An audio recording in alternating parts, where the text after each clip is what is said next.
Only 5 or 6 times in your life are you gonna be 100%. You are so sure, it's almost audible. You're gonna obey or not, because you are absolutely 100% sure this is what God wants. Something had to start, and we had to do something that no one else was doing. I was so sure it didn't matter. Well, how are we gonna do it? How are we gonna fund it? It doesn't matter. I just know he said do it. There's an old saying that goes, you can't get people to listen to you if they're homeless or hungry.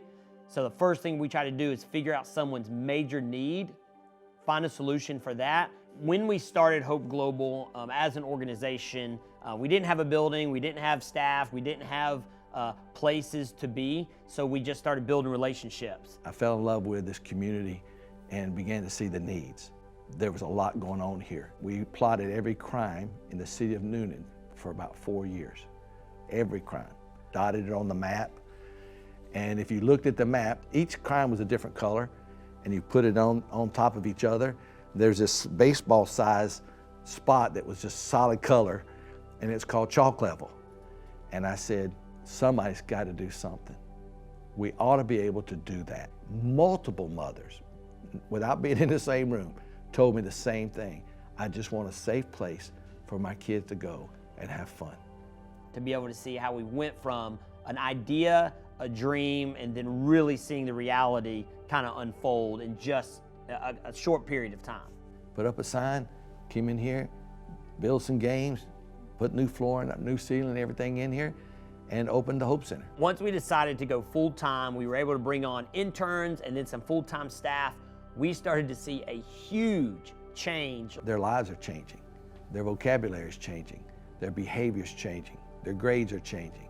We have mothers telling us, hey, my son hadn't cussed me out in 3 months. Whatever you guys are doing, thank you for what you're doing with my kids.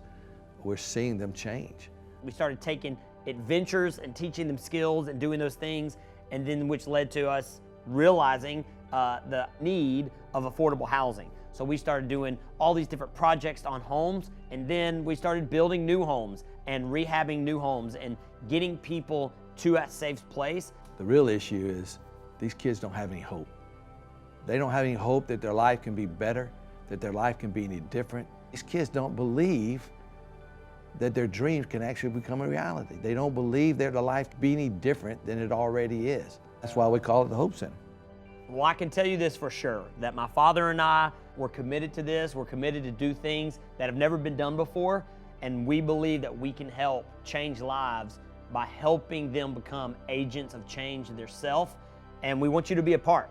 We need people who believe in changing lives. We need people in the world who say, I can make a difference. And even if you struggle with the fact that maybe your story doesn't have impact, I'm telling you this, that change lives happen when your story meets their story and we create a new story.